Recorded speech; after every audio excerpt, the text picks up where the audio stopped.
Well, interestingly enough, this fire started to burn online as some of our members began to talk about veganism, and we watched people that agreed on 99% of everything all of a sudden defriend each other and all this crazy shit over veganism, right? I grew up on a farm, so I must confess that I kind of came down on a side that was not particularly sensitive towards veganism. And so when the idea for the talk was first brought to me, I'm first saying to myself, what's this got to do with free thought? But as I began to visit with some of the vegans and listen to Zach's viewpoint as well, it's kind of a natural extension. If we care about beings and animal beings, it's at least a philosophical discussion that we can have as to whether or not our humanistic traits should extend to the animal kingdom. I want to thank Elizabeth and Roland. I want to thank Quan for being the reasonable voices, pushing voices from the vegan world that helped move this along. And so I'll apologize to you for this taking so long to put together, but we were trying to find a way to do it where we wouldn't piss everybody off. Well, so we were sitting around after one of the gatherings a couple of months ago, and Rex and Owen had just done a talk, and if you don't know, these guys are very, very good friends, and so it came out as this little after lunch talk that Rex and his family are vegans, and Owen and his family are meat eaters. And so they've been discussing this for some time and going back and forth about it. And so I thought, what a fantastic way to present this very divisive topic, to have two very good friends who are on opposite sides of the issue come and talk about it today. So I think there's going to be room for those of you on both sides to probably go away a little bit disappointed if you want to, because what you're going to see is I hope a balanced discussion, but also examples of how we should be having this discussion as friends and as community members. So without further ado, Rex and Owen. Thank you. I would love to start today with maybe a show of hands. I know we have some people in the audience who are vegan and vegetarian and some people who are not, and so let's all just sort of see where we're at now. So if you right now, not 5 years ago or 10 years ago in college, but if you right now identify as a vegan or vegetarian, can I see a show of hands? Okay, good. And if you right now identify as an omnivore and someone who eats meat, egg, and dairy, yeah, okay. So I'd say maybe 30%, 40%, something. Okay, so that's good. So we've got an audience that mirrors your presenters, and so Owen loves this picture because we're approximately the same height. But you don't miss how good looking I am. Okay, so I am actually going to put myself on a clock because I want to save time for Q&A at the end, and Owen and I are both going to try to get through this quickly. I'm a lawyer and a middle child, and I'm well caffeinated, so I can talk quickly. Coherent, you can decide, but I can be quick. So the first thing I want to point out is this word conversation. We want to have a conversation with each other and with you about why someone would want to be a vegan and why someone would not want to be a vegan. And this explicitly is not a debate. We're not having a debate. We don't even have time to have a debate. Instead, the tack that we thought we would take is to try to educate everyone in the room who's not a vegan. I would like you to understand at least the reason someone would choose that, and everyone in the room who is a vegan understand the reasons that someone would reject that. And so if we can accomplish that, then we've accomplished something.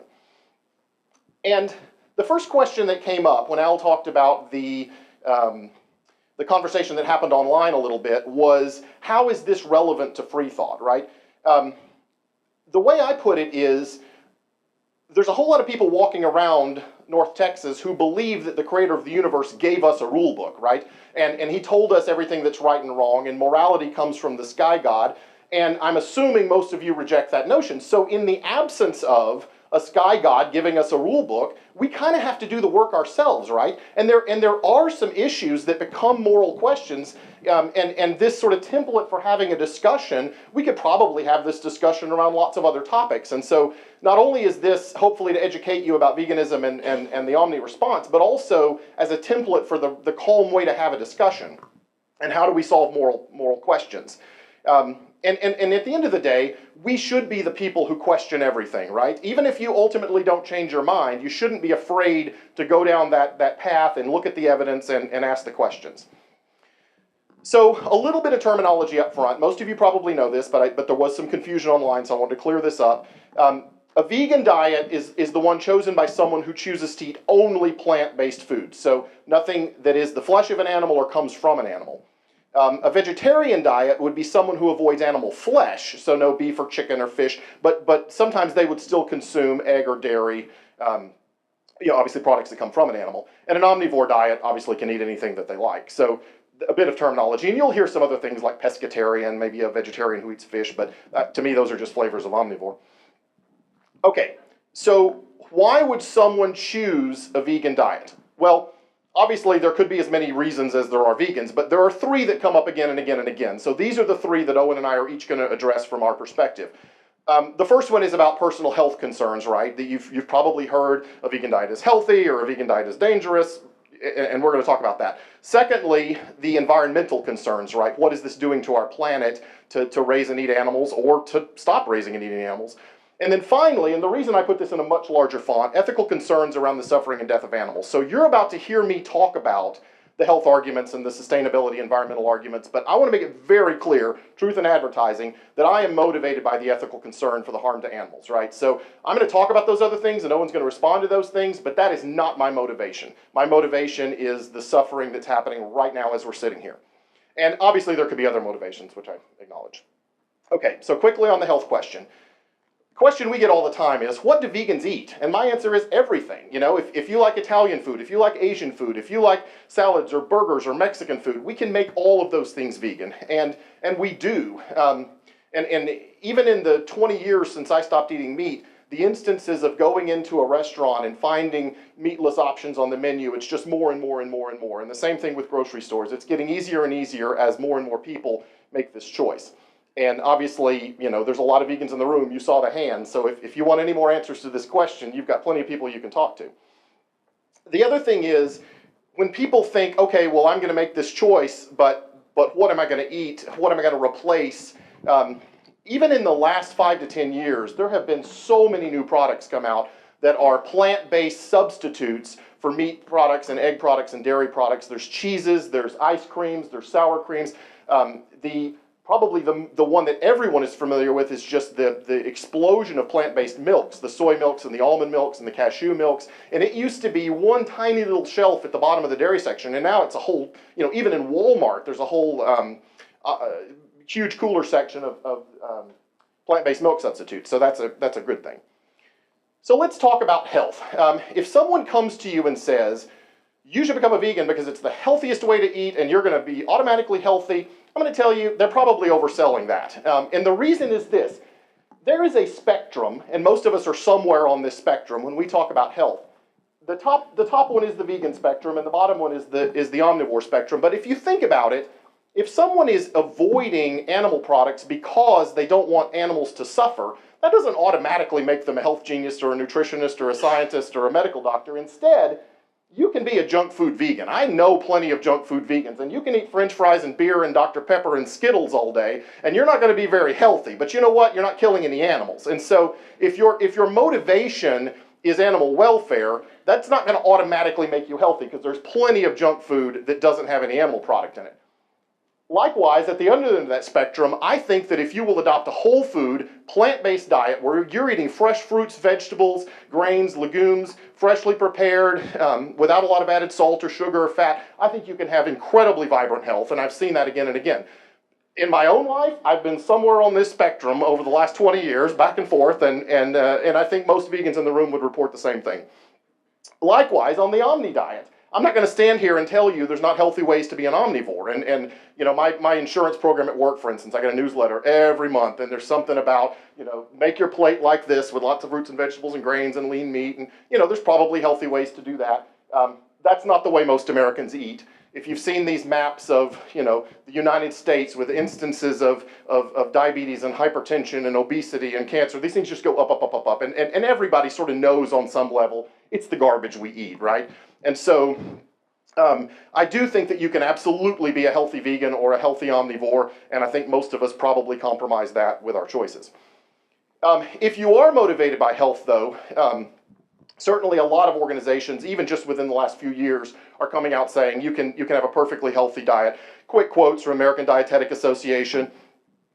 Certainly they're agreeing that vegan can be healthy. The World Health Organization has been even more vocal about that. And here I say, you know, vegans and everyone else should still avoid all the added sugar and sweetener, all the added fats and fried foods, the excess salt, excess alcohol, highly processed food. The things that are bad for an omnivore are still bad for vegans, and so we all should probably do less of that. But if you're on a plant-based diet, even sort of the beer and french fries version of it, you're automatically avoiding cholesterol, because cholesterol only comes from an animal product. You're automatically avoiding animal protein, most saturated fat, and all the added hormones and antibiotics that go into that. So there are some sort of incidental benefits, even if you aren't particularly sticking to the healthiest diet. Finally, just to look into this, I don't have time to go through this table, but if you think about the way that the mammals are in nature, our bodies are much more similar to the herbivores. Our digestive systems are much more similar. Our teeth are much more similar. The reason I have this picture of the knife and the fire is it was not until humans could cut the animal and cook the animal that we started eating animals, right? You can eat plants in nature. And if we look at our primate cousins, the other chimpanzees and the great apes, for the most part, they mostly eat plants because that's what they can do. Chimps will eat some bugs and stuff too, and you're welcome to do that if that's what you like.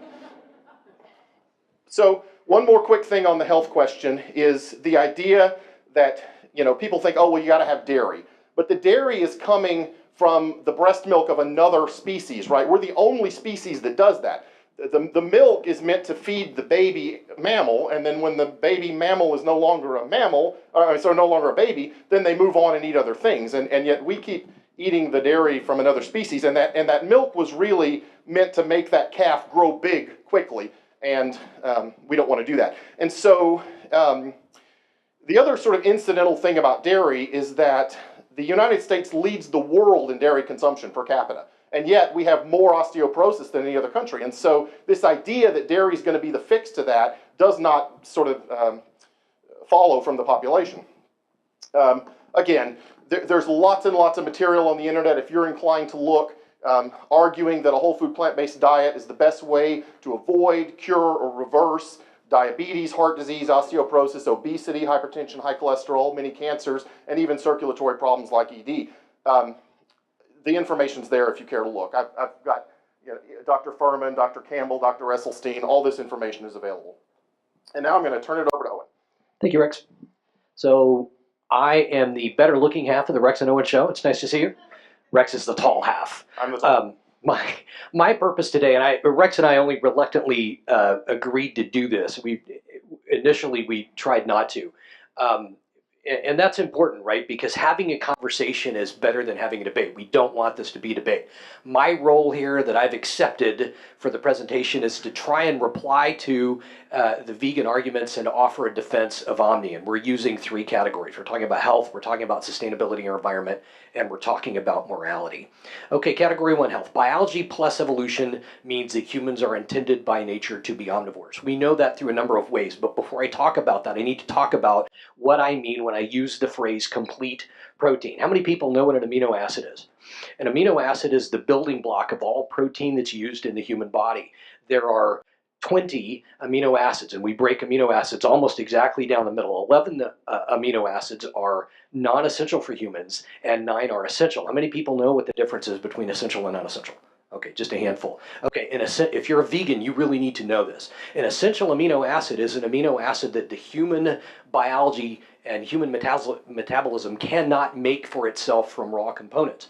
An essential amino, and there are 9 of them, an essential amino acid is something we have to get from our diet. So let's talk about how we know that humans are actually intended by natural selection and hundreds of millions of years of the evolutionary process to actually be omnivores. Few plant sources of complete protein exist. There are only 3. And pre-agricultural humans didn't have access to those 3 sources. Those 3 sources are not indigenous to all parts of the world. We have them now in the modern world because we have an economy that allows us to grow and retain them. Vegans must take supplements in order to achieve this, and every vegan in the room who is honest will admit I take a B12 supplement. Any vegans that don't take B12 supplements, please? You don't. Okay. So we're going to talk about that in a minute.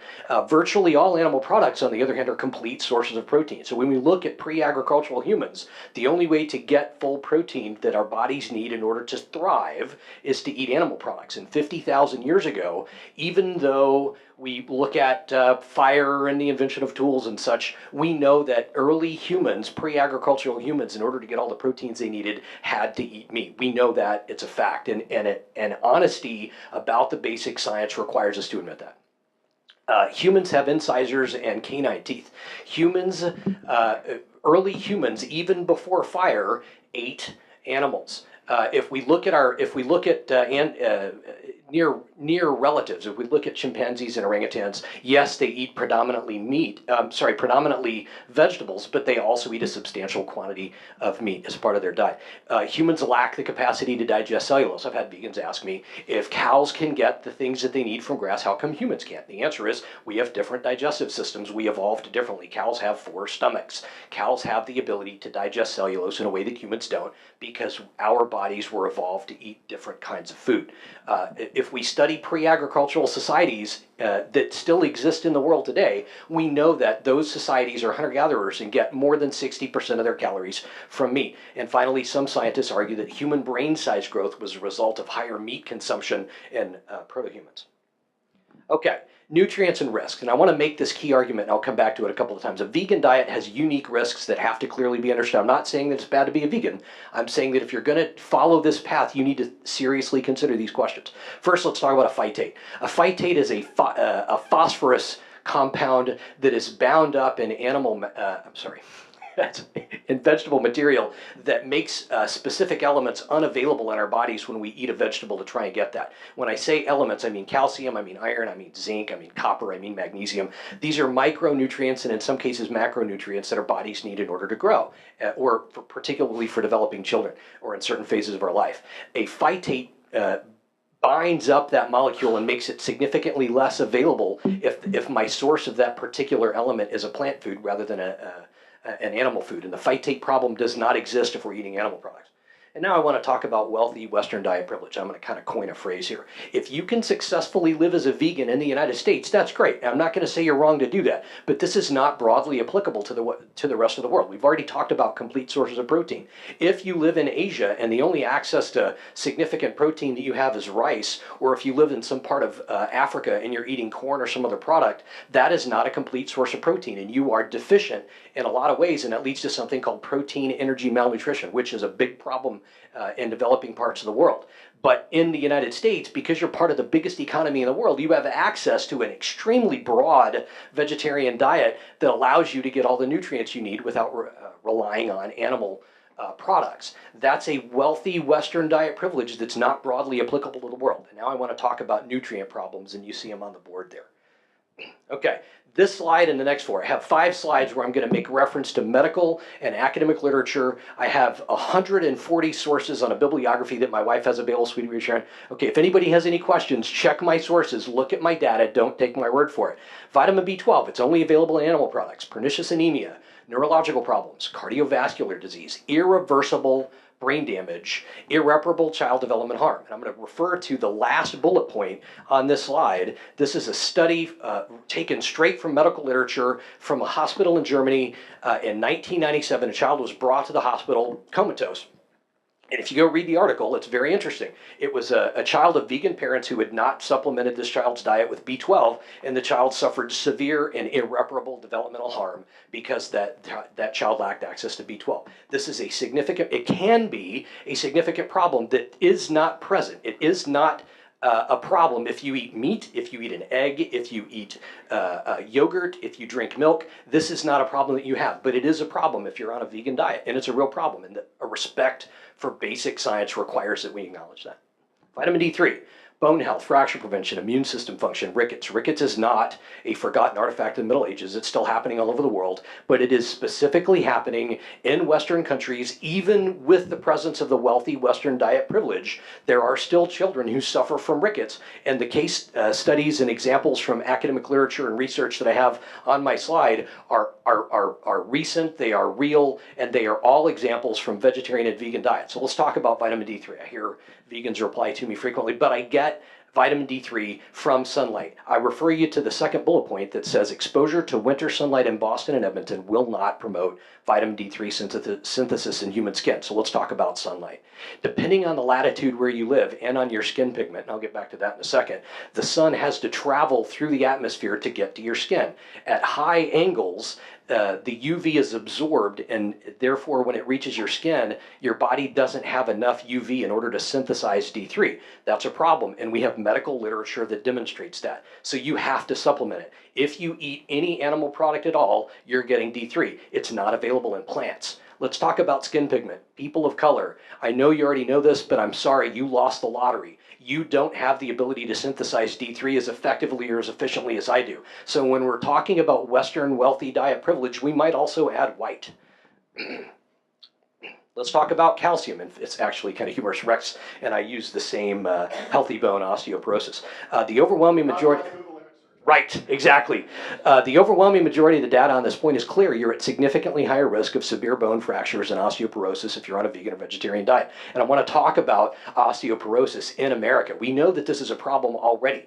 Americans are more obese. Americans get less exercise. Americans are at higher risk for diabetes. All of these things contribute to osteoporosis. And that means it's even more critical for vegans to take very, very good care of themselves and ensure they're getting adequate calcium.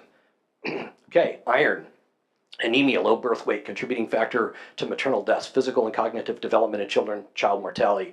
Pregnant women, women who are menstruating, and children who are undergoing development, they're still growing, are at higher risk. Phytates are also a problem here. There's a specific kind of iron in animal products called heme iron that is far more available and useful to your body than anything you would get in a plant. Remember, phytates impede the ability of your body to absorb iron and other elements and make use of them. And finally, I'll talk about zinc. Poor childhood growth, lethargy, poor appetite. Key takeaway here, zinc deficiency can be caused by a diet high in phytate-containing plant foods. As much as 25% of the world population is at risk of a zinc deficiency. I'm not saying, in summary, that you are absolutely unsafe as a vegan. What I'm saying is that there are specific dietary risks that you could suffer from that you need to think about and fully address and plan for before you choose a vegan diet. And now I think I'm kicking it back over to Rex. Okay. Thank you, Owen. So we're gonna talk very quickly about the effect that either of these diets might have on the environment. We're talking about planet Earth.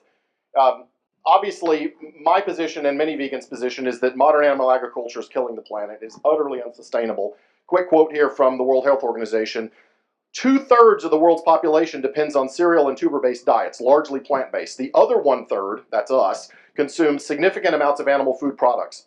The latter group places an undue demand on land, water, and other resources required for intensive food production, which makes the typical Western diet not only undesirable from the standpoint of health, but also environmentally unsustainable. And that's from the World Health Organization. And the idea here, and if you look at the studies that have been done on animal product consumption over the last 100 years, just in the United States, it has gone up, up, up, up, up, up, up. So the diet that Owen's talking about was not the traditional diet. It's become, it was largely plant-based, and now it's largely animal-based, and that's a change that's happened in the last century. And you can see the statistics on the number of animals that have been raised for food and slaughtered has gone up much faster than the human population in terms of percentage. The idea here is that raising animals for food uses half the Earth's total land, and this is with 1/3 of us eating it. And that's 1 to 2 acres of rainforest cleared every second. And there are other factors for why the rainforest is being cleared, but it's largely to either graze animals or grow feed crops for animals. So that's been the thing that has destroyed the biodiversity. Half the water consumed in the U.S. is for animal agriculture, and obviously this causes habitat loss because areas that would be forested are now used either for grazing or monocropping for animal feed. So let's talk about why that is the case, why I would say this is unsustainable. So the idea is we grow all this grain on all this land, which is the middle of the country, but most of this grain, depending on the numbers you use, it's anywhere from 50 to 60 to 70% of this soy and corn that's being grown in the heartland of the United States is being fed to animals. and then we eat the animal, right? But for the same acre of crops, you have to feed the animal over and over and over again, grow that acre, feed it, grow that acre, feed it, and then you get the meal from the animal, right? It's far more efficient and sustainable to grow crops for humans and actually eat the crops. The conversion is much more efficient in that approach. So just one example here, a quarter-pound hamburger, and you'll find different studies that the numbers vary, but the point is, in terms of the amount of water it takes to grow those crops over and over again, to feed that animal over and over again, the water that the animal drinks, the other water used in the industry, we're at something like 400 to 500 gallons of water for a quarter-pound hamburger. Same thing with the food conversion. Most of these, when you talk about cow in the case of a hamburger, and same thing for chicken, these animals are being fed corn. And so we're talking about 13 pounds of food, corn in this case, that could have been used to grow human food, is instead required for this 1/4 pound beef patty. So in terms of total calorie production on the land that's available, the point of all of this is for the third of us that are eating this way, the whole world couldn't eat this way. We don't have enough planet Earths to sustain the Western diet for the world. But we have more than enough to sustain a plant-based diet because you grow the crops once and feed them to humans. Okay, I mentioned this briefly on the other slide. Deforestation, habitat loss, species extinction, they're all primarily driven by animal agriculture. If you look at why we've lost the forests, in our country and in South America and now in Europe and Asia, it's always this. It's not petroleum, it's not urban sprawl, those things are tiny contributors. It's animal agriculture, over and over again, grazing and feed crops. And then finally, from an environmental point of view, over 70%, or up to 70%, depending on which study you look at, of all the antibiotics created in the United States are fed to animals in the feed. They have these chickens in such intense confinement, and the same thing with cows and feedlots, and the same thing with pigs and factory farms, that they just add the antibiotics to the food. It's the only way they can get them to grow so fast and not just die from disease in that environment. And so this is making all of the little critters out there much more drug resistant because this is such a part of our environment. Greenhouse gases, I'm going to confess, I am not an expert on methane and carbon dioxide, but plenty of experts say that animal agriculture is a huge source of this. In both the case of carbon dioxide and methane, we have these intense populations of cows and pigs, and the pollution that comes from that is real. The studies are there. And in terms of water pollution and land pollution, it's just an enormous amount of raw sewage. We're talking about 10 billion animals in the United States alone killed every year. And all those animals are pooping all day long, and it's getting in the water. And if this was raw human sewage, everyone would be outraged about it. And yet, over and over again, you can find the people that live near these concentrated factory farms are complaining of all kinds of health problems from the pollution, from the ammonia. It's a very real problem. And now Owen's going to tell you about it. Okay, so the Omni defense here, it takes a slightly different tack. First, when we talk about the environment and we talk about sustainability, what we're really talking about is the human domination of the planet, the geometric growth of the human population. So my first bullet point is there is an activity that causes human population growth, and this might be the only sort of slightly funny thing I say today. That activity is not eating. That activity is something else that ends in ing, and I'm not going to say it out loud because families. But you understand, right? So vegans come and they say, we think that you're immoral because eating animals is bad and animals suffer and we're straining the environment and other things. And I reply that we are straining the environment, and there are things that we can do to reduce that strain. For example, please don't hate me, I love you guys, and I'm not advocating this seriously, but there are things that we can do to not strain the environment, and one of them is to have fewer children or try to achieve zero population growth.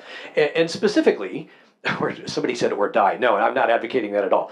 Specifically, and just as a very personal observation, my wife and I have made the decision not to have children. I am not saying that you are immoral for having kids.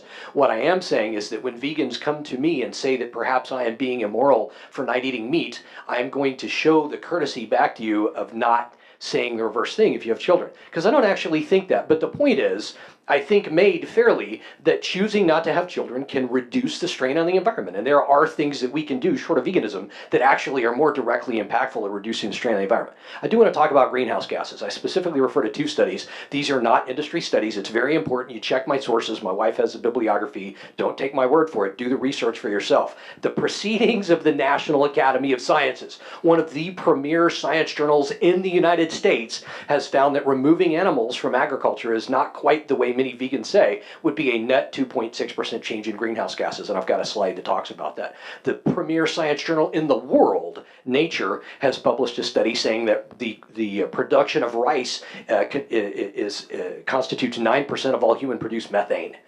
And then finally, on land use, the journal Elementa, and this actually was featured in PBS Nova, so I think it's a very valid argument to be made, says that the omni diet is actually the optimal use of land in order to feed a population. And now let's explore some of these in detail. This is the Proceedings of National Academy of Sciences research, the 2.6% impact on greenhouse gases. Why is that true? If we eliminate animals from agriculture, the scientists that did the research found that the lack of manure being used as fertilizer means that there would have to be a dramatic shift to chemical fertilizer. I'm not a chemist. My wife is a microbiologist and a science writer, and she helped explain this to me. But the bottom line is that process would significantly add greenhouse gases to the atmosphere. Next, the land conversion required in order to feed the humans. Remember, corn that we feed to cows is not a complete protein. We'd have to grow other crops in order to achieve complete protein. And then finally, plant waste disposal. These things mean that the net impact of removing animals, and this is from the Proceedings of the National Academy of Sciences. Don't take my word for it. Go read the study. Say that there's a net 2.6% change in greenhouse gases if we remove animals. And there are two key takeaways. First, there's essentially no change to greenhouse gases if we remove animals. And second, and this is more important, and I'm going to read this. I might read it twice. Overall, the removal of animals resulted in diets that are non-viable in the long or short term to support the nutritional needs of the U.S. population. I'm not going to read it twice. That was pretty powerful. This is my last slide, and I'll kick it back over to Rex. The omnivorous diet optimizes land use. Again, this is published in the journal Elementa. It's got a great big long name, but I'm not going to say the rest of it. Elementa, my wife's got the bibliography. Go check it for yourself. This is a busy slide, but the bottom line is that the facts, when scientists actually went and looked at the sort of vegan claim, the vegan claim that it's inefficient to feed animals so that you can eat animals is absolutely intuitive. It made a lot of sense to me, and when Rex first told me that, I found it to be very persuasive. But it turns out the science actually shows something a little bit different. Not all land is conducive to growing agricultural crops, but a whole lot of it is conducive to supporting grazing herds of animals, the products from which can be used to supplement human nutrition. So it turns out that an omnivorous diet actually makes best use of the land, which I think is interesting. So let's look at sustainability. In greenhouse gases, in land use, in nutrition, if I've muddied the waters, then at least I've gotten you to think a little bit. Go check the data, and I'm going to kick it back over to Rex. Okay, thanks. So obviously, as I preambled at the beginning, I talked about the health concerns. I talked about the environmental concerns. Obviously, it goes without saying, I think I'm right. I think Owen's wrong, and vice versa. But this is the one that I care about. And here's sort of back to how does this relate to free thought? You know, is it wrong to kill and eat animals? I think that's a fair question. Is it wrong to kill and eat people? You know, we could ask the same question. And furthermore, how do we decide if anything is wrong? Right? There's no sky god. There's no heaven and hell. So if the people in this room think that something is right and something is wrong, we have to have a way to figure that out, right? And maybe the question is it better not to eat animals? Is it worse to eat animals? You know, I fully appreciate the fact that morality is a spectrum. I don't think there's absolutes on many topics, but the way I think about morality, and what you're going to see in the next few slides, is as a ledger, right? And so what are the pros of any perceived action? What are the cons? And then let's see how it stacks up. Is it better to do this, or is it worse to do this? Is there more joy from this and more suffering from this? How do we know? Well, we have to first ask the question, do animals suffer, right? I think a lot of you probably in your homes have companion animals, dogs and cats, and you know, if you've ever lived with a dog or a cat, these are individuals. These have personalities. They have fear, they have moods, they form relationships, they have anxiety, they certainly feel pain. You know this, and yet these dogs and cats are mammals with all the same parts, and the brains and the lungs and the kidneys and the skin and the limbs. They have all the same things that the cows and the pigs and the chickens and the turkeys and these animals that we so utterly disregard. And what I'm asking you to do is to sort of expand your circle of concern, right? If you would be appalled at someone kicking a dog or a cat, or slitting the throat of a dog or a cat, or confining a dog and a cat to a small cage, then I'm asking you to extend that sympathy to these other animals, because there's nothing biologically different. They have all the same social concerns, the same fears, and if you don't believe me, look it up. Go get to know a pig. Rub a pig on the belly and see that they behave exactly like a dog will. So here's the myth, right? This is what we were all taught as children. Old MacDonald had a farm. What's the next line? Exactly. And the animals are all so happy on this farm, right? And I'm sure they eventually get their throat slit, but until that happens, they're very, very happy. That's the myth. So here's the reality. It doesn't look like that at all. And I'm not going to sit here and show you, you know, the information's out there. Most omnivores are not looking at this information. They're deliberately avoiding this information. But this is the reality of a modern factory farm. This is the reality of how the 9 billion chickens that are killed in this country every year live. This is how the chickens that lay your eggs live. This is how the pigs live in tiny confinement. This is how the slaughterhouse works, often fully conscious. This is a nightmare. This is a nightmare. And if you substitute that dog or that cat into this picture, any of these pictures you're about to see, you would agree. And yet we've been so conditioned not to question that these animals are for our food. And the point I want to make here, and I'm not going to insult you with a particular percentage, because everybody's is going to be different, but factory farming is not the exception. If you go to a grocery store and you buy meat, egg, and dairy products, and you go to a restaurant and you order that cheeseburger, this is what you're getting. There is a tiny percentage of American agriculture that is something better than this, and even that is problematic, but this is not the exception. This is the way those billions of animals are raised. Let's talk about chickens real quickly. There are 9 billion individual chickens killed each year in the U.S. alone. Their entire life is spent in total confinement, small cages for laying hens. There's no federal laws that protect them. Filthy dark sheds, 10,000 birds in a space smaller than this building. They're bred and they're drugged to grow so fast that they often can't stand or walk by slaughter day. They're routinely culled for size variations, which means ripping their neck off. At 6 weeks, they're crammed into small cages. They're trucked to slaughter. They're terrified when that happens. On an egg farm, all the males are immediately discarded as garbage.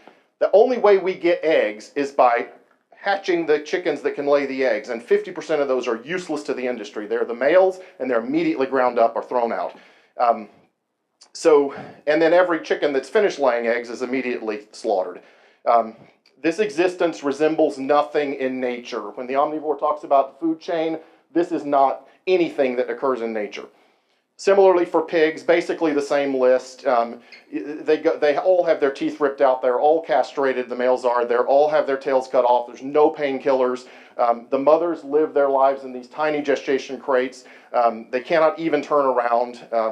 They're killed at 6 months, which is nothing like a natural life would be. And many, again, are fully conscious, and the undercover video shows that.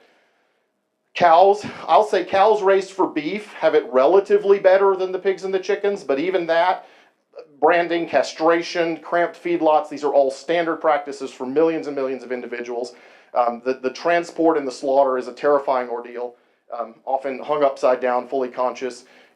Dairy cows probably endure the worst, painful separation from their calves. The only way you get milk from a cow is to keep that cow pregnant and lactating, right? And so they're forcefully impregnated, but then when the baby is born, the baby would get the milk, but we want the milk, and so they rip the baby away. The cow will cry, the baby will cry. This is a very traumatic experience, and it's completely unnecessary.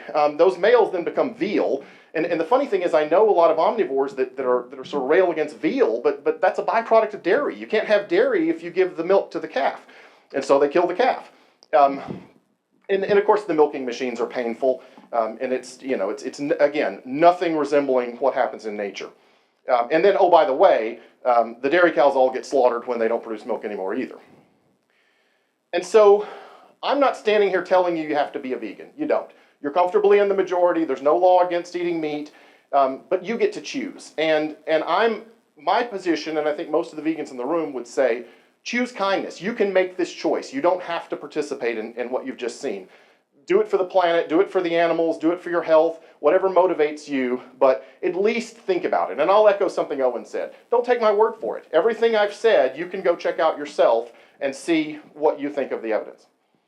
We want you to think deeply before you make any life's choice, whether it's on this subject or anything else. We should approach everything with skepticism. We should check our work. So on the argument for morality or animal suffering, I want to offer a critique. The formatting got messed up just a little bit. Anytime we make an argument from sustainability, whether we're talking about land use or clean water or anything else, food availability for humans, there is a baked-in presupposition that we should always call out and be honest about. We are trying to argue that whatever it is we're advocating for is better so that we can support a larger number of humans on the planet. And I think that assumption contains a baked-in moral peril that we should at least get out on the table and be honest about. Next, I want to talk about health. If a vegan diet cannot safely be followed without the condition of a wealthy Western, maybe even a wealthy white Western diet privilege, then advocating for a vegan diet mandate could be, I said would be, it could be morally perilous. And I want you to think about that. Okay, so let's get on to food chains. Food chains are how life works. Okay, when I was in second grade and I learned about food chains, I didn't really think about Wile E. Coyote and the Roadrunner, or like the picture on my slide, the coyote and the rabbit. Okay, but what do you suppose coyotes eat in the wild? They eat rabbits. Okay, cute little baby rabbits that could be fun to play with. What do hawks eat? Sometimes snakes, which is actually cool to see if you're out running or riding a bicycle and you see, like, I've seen that in real life. A hawk swoop down and grab a snake. It was kind of cool. I wish I had a camera. But it looked a little bit like the one on the slide. I don't really feel much empathy for the snake, but if it's a rabbit or a small rodent or something, I might feel a little bit of empathy. But when I see that, what conclusion do I draw? Do I think that is murder? And the answer is no. I don't think that's murder. I look at that and I see the cycle of life. So when we are confronted with the vegan idea that we should be concerned about the suffering of animals, I get it. Nothing Rex said is wrong. The lives that factory farm animals have is deplorable, and I think as reasonable people, no matter what your diet is, you should work to try and improve that. And my wife and I actually do. But I also think we should be realistic about what that means. I would never ask any of you to resign your U.S. citizenship and give away your home and all of your retirement accounts or whatever you might have in your bank account, give away your car, sell everything you own and give it to the poor. I would never ask you to do that. Okay, but I also would never ask you to give up eating meat. You were born into a place in the food chain that is unique, and I didn't ask for that, and you didn't ask for that, but acknowledging that is something that we have to acknowledge in order to have a conversation about it. Let's talk about animal suffering. This is important. Habitat loss, clothing, pharmaceuticals, cosmetics, scientific research. The truth is that animals suffer because of humans in ways that far and away outstrip just eating. Okay, I don't have to eat an animal for it to suffer on my behalf. If you live in a house or an apartment, if you drive a car, then the physical infrastructure where you live and the roads where you drive and the parks where you play, all of that was taken away from animals, and it constitutes a removal of animal habitat. If you wear clothes that contain leather, if you wear a wool suit, if you have a blend of fabrics that, so that violates the Old Testament, but I don't think anybody here cares about that. If you wear clothing, if you have taken a drug in the last year, if you have children and they are vaccinated, all of the pharmaceuticals, all of the cosmetics have been tested on animals. I would never ask you to not vaccinate your children. I would say the opposite. But the bottom line is, the truth of the matter is that animals suffer because of humans in a lot of ways. Scientific research. If you have benefited from scientific research, then animals have suffered because of you. And all I'm asking is that we keep the moral claim that we hear vegans make in perspective. That's really all I'm asking. So I propose a thought experiment. And I shamelessly took this from Peter Singer, who has been referenced earlier. You're walking down the sidewalk to go see the Rex and Owen show, and there is a river adjacent to the sidewalk, and it's a muddy, ugly river, and you come across at some point on your walk a drowning child. And you're wearing $500 Gucci boots, and they're really expensive, and they're brand new, and you just got them. Do you stop to save the drowning child and ruin your boots and show up late and miss part of the Rex and Owen show, or do you save the child? The answer is you save the child. So what does that mean? That means, and you're not going to like this, in the next slide I'm going to say some things that try to hit you squarely between the eyes. We are all moral monsters, and my question is animal suffering more important than human suffering? Why are we moral monsters? I'm going to ask the question again. Do you live in a house? I do. Okay, so I'm going to talk about me. I have a trust deed that says this house belongs to me and to my wife, and that trust deed was given to me when I purchased the house from the people that owned it before me. If you follow the chain of ownership, and my title company did when I bought title insurance and bought my house, ultimately the original owner of that land was the United States government. Where did the United States government get that land? It stole it from native populations. So now I'm going to say something that's really, really maybe distasteful. That means that if you own a house, you are complicit in genocide. And we never think about that. I wake up in the morning and I leave the house and I go do whatever I'm going to do and I lock the door and I come home at night, I unlock the door and I come in and that house is mine and I pay for it and I pay for the mortgage and I did the work to paint it and all the, whatever remodeling, okay? But if you own a home, you're complicit in genocide. And we never think about that. And that's very uncomfortable and that's very distasteful. But let's talk about human suffering some more. 400, according to the World Health Organization, and check my math, 429,000 annual deaths a year from malaria, 143,000 annual deaths from cholera. This is preventable. We know what causes it. A little bit of insect repellent and some indoor air conditioning and a little bit of mosquito netting can prevent malaria deaths, and yet they happen at that rate. Annual deaths from cholera, a little bit of clean water. See the kids sitting in the dirty water? A little bit of clean water could solve both of these problems. But do the math. Somebody get your phone out and do the math. One human being a minute dies from absolutely preventable diseases. And I'm only scratching the surface. I only picked two very, very simple diseases that are public health problems in the world. So when we're confronted by vegans and we're told that there's an extremely narrow moral consideration that should drive a very specific lifestyle choice that I think arguably science doesn't support, what can I conclude? What I'm trying to do is evaluate how strong that moral claim is. And my reply personally, and I'm not criticizing you for reaching a different decision, but my reply personally is I find your claim to be extraordinarily narrow.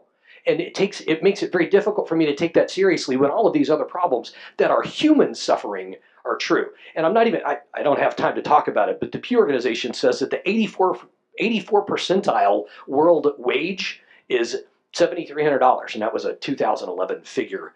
That means that whatever you do with whatever you do with your money is an extreme waste of resources if it could be deployed to do something else. So I think there's a better solution. Supporting research and development of lab-grown meat, and Zach had a kind of a video talking about that, advocating for improved conditions for factory farm animals. Rex is right. Those conditions are deplorable, and I think reasonable people should try and improve those. Supporting local providers of free-range animal products. My question is this. What is more likely to be effective at reducing animal suffering in the long term? The initiatives that I'm talking about on this slide or the insistence that everyone become a vegan? And I would argue that reasonably, the things I'm talking about are more likely to be effective in the long term. I don't think there is anything wrong with being a vegan. I ask only that you make very responsible and well-planned decisions if you do that. Is that the last slide? Any questions? In the back in the green with vegan shirt? Yeah. Thank you for this. I wanted to share a few minutes of some information that I think could be relevant here. So essential amino acids, right? Well, all the animals we eat are vegan. So where do they get their protein? Where do they get their amino acids? So we actually talked about that. Thank you for your observation. Cows have 4 stomachs, and cows have the ability to metabolize cellulose in a way that humans don't. We all have different digestive systems, and that's the answer to your question. I'm sorry. Is there a question that you had? Okay. Yes. So cows have different digestive systems because they're ruminants. Correct. All the other livestock are monogastric. And if your argument is that cows have this unique digestive system, well then people that don't eat beef but eat other meat, maybe they would have health problems as well, right? So we've talked about this. All animal sources of protein are complete sources of protein, and that's not true in the plant kingdom. But they get it from their diet, and they're all vegan. And you recognize that not even particularly diverse vegan diets, by the way. And you recognize that all animals are a little bit different, right? That's right. Okay. Can humans digest cellulose? No. Okay. All right, so but we can digest grains and legumes. And neither of those. Staple of cow diet. Neither of those are complete sources of amino Together acids. they are. Just mix them. It's not that hard. That's Okay. how Let's change it. But hey, I had a couple other statements. So You I- mentioned B12. Questions? I'd like to focus on questions. This is more of a question. Yeah. I know we're short on time, so let's move it around. Al has a question? Yeah, I wanted to. I was recently turned on to the term reductionism, and I was curious what your attitudes were about that. Is it something that you see? What does that mean to you? Well, it's this idea that omnivores can say participate in Meatless Monday, Sure. or choose tonight to have a bean burger instead, and to do their own part, whether it be towards reducing animal suffering, their own health, or whatever their motivation is. Is that something that's seen by the vegan world that is helpful, or is it seen as a cop-out for Sure. an omnivore to get some vegan credits? Sure, let me comment on that. And if this is the point where I start speaking solely for Rex, and you might get different answers from different people in this room. What I have found is that if you talk about Meatless Monday, or if you talk about grass-fed, cage-free improvements, in my experience, these tend to be things that sort of salve the conscience and let you keep doing what you're doing. So if someone can show me that these things effectively total reduce the suffering, then yeah, I'm on board with that. But you know, I've known the people that will say, oh, well, I eat grass-fed beef and free-range eggs, and what they really mean is there was this one time I bought grass-fed beef, and this one time I bought free-range eggs, and really what they're doing is going to McDonald's and eating the Egg McMuffin, and you know, 80% of what they're doing is still the factory stuff. So you know, is any improvement? Yeah. And I'm certainly not going to tell people don't try that, because that may be the thing that helps you see, hey, you know what, this is easy and I can do this. So absolutely, if we can actually reduce, then I'm on board with that. But the trend for many decades has been more, not less. But yes, if that gets someone to try it, then I'm certainly not going to stand in the way. In the back on the right. Are some people more genetically able to stay healthy on a vegan diet than others?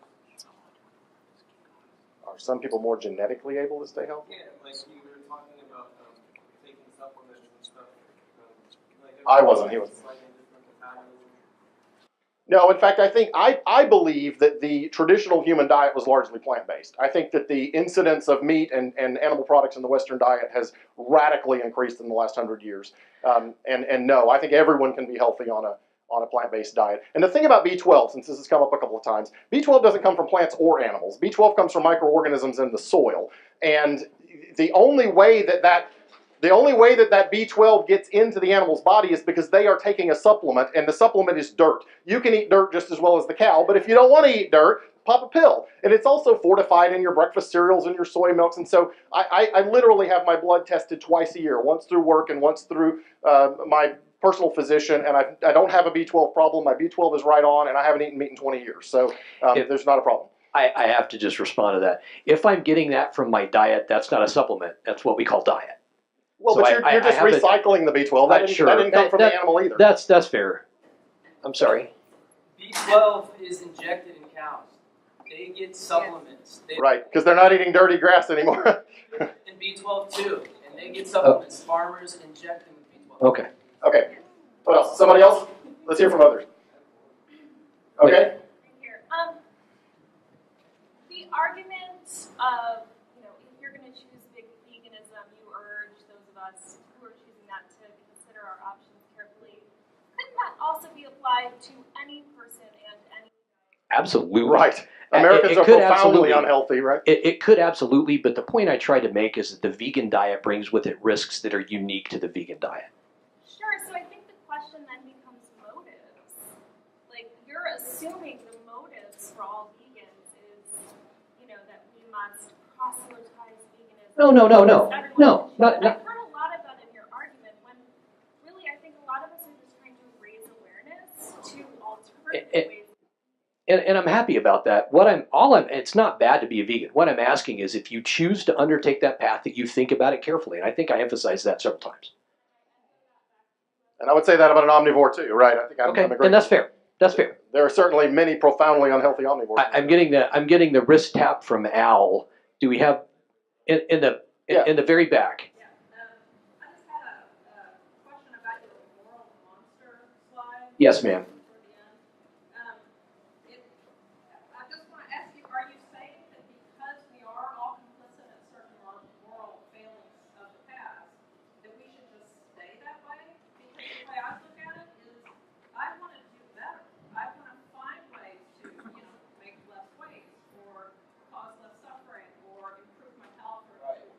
So Because we were that way before, are you saying that that's an excuse to just continue?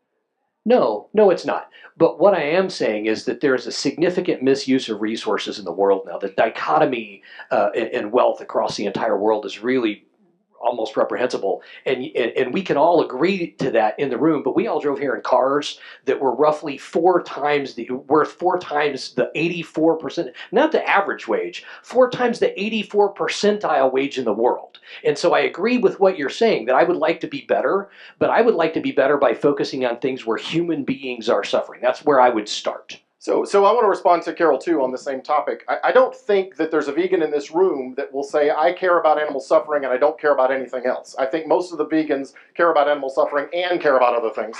And to that end, I think that there's nothing. Now, do I do enough to help the kids in Africa? Could I sell some of my stuff? Could I go volunteer? Absolutely, and every one of us could.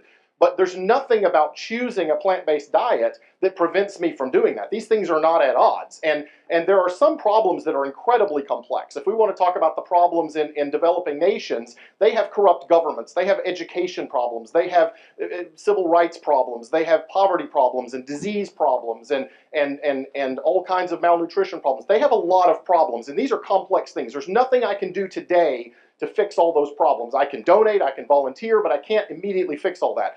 This animal agriculture problem and the problem of factory farms and the demand for the meat, egg, and dairy is entirely demand driven. These big companies, Tyson and Smithfield and the others, they're not going to go out of business because we all stop eating meat. They're going to make something else. Our demand is driving this. And so this is one of those easy problems. Stop participating, and then this problem goes away, and we still have all of our resources to deal with the other problems. Yes, sir. I'm an old farm boy, and you're right, there's terrible suffering of animals on the farm. And I did a lot of thinking about this when I was a farm boy, and I concluded also there's a lot of suffering of nature. You know, I watched a hawk jump down and eat a rabbit while I was still struggling to try and get away. And it seemed to me, would you agree that maybe the big problem with the cruelty we inject on animals is that it makes it easier for us, desensitizes us and makes it easier to be cruel to other human beings too? I think that's absolutely So a that's problem. an interesting point. Al is tapping on his wrist, telling me we got to kind of wrap up. I want to end this by saying I only reluctantly agreed to do this. Please, if you're a vegan, please don't hate me. I am not your enemy. I don't hate Owen. Rex Owen is a work in progress. Rex and I are very, very good friends. We've talked about this for years. In fact, one Saturday, 3 or 4 weeks ago, we actually spent 10 hours, an entire day, Rex and Liesl and Kathleen and I talking about this, and it was point, counterpoint, point, counterpoint. I'm not saying that you're making poor choices. I am not indicting you for being moral monsters just for this. I think that all of us have things we could do to change the moral outcomes of the way we live our lives in every conceivable way. And this is, I would argue, one single column of things that we can think about, but that there are so many others. And I think that's my point. I have, no pun intended, I take no beef with vegan diets. I really don't. It's totally okay to do. I would ask only that you consider it very carefully. So we will stop there. Thank you all so much for being here. We are both happy to continue this conversation. Thank you, Rex and Owen.